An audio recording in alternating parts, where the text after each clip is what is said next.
हरियाणा और जम्मू कश्मीर विधानसभा चुनाव की मतगणना जारी है। अभी तक के रुझानों में हरियाणा में बीजेपी फिर से वापसी दिख रही है, तो वहीं धारा 370 हटने के बाद जम्मू कश्मीर में पहली बार हो रहे चुनाव में नेशनल कॉन्फ्रेंस कांग्रेस गठबंधन लगातार बढ़त बनाए हुए है। इसी बीच राजनीतिक प्रतिक्रियाएं भी आना शुरू हो गई है।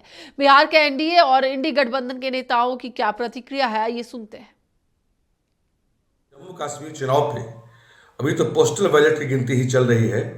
रुझान जो भी हो, अंतिम जीत वहां हमारी होगी। और सबसे बड़ी बात, इस बार कश्मीर घाटी में भी हम एक आध दो सीटों पर हम बढ़त बनाए हैं।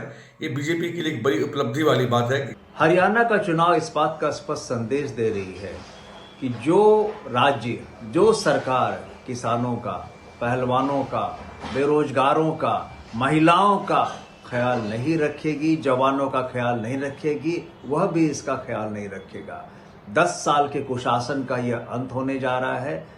भारतीय जनता पार्टी ने जिस तरह से नफरत की राजनीति को बढ़ावा दिया है, तानाशाह थोपा है, और मानो कि लोकतंत्र में जो सत्ता संचालित करने वाले लोग हैं वो अलोकतांत्रिक रवैया अपना लिया था, तानाशाह रवैया अपना लिया था। आम आवाम की चिंता किए बगैर भारतीय जनता पार्टी ने जिस तरह से सत्ता का दुरुपयोग किया, उसका भी गुस्सा वहां की जनता के मन में साफ साफ चुनाव के वक्त देखा जा रहा था। हरियाणा और जम्मू कश्मीर के विधानसभा चुनाव परिणाम का अभी शुरुआती रुझान है।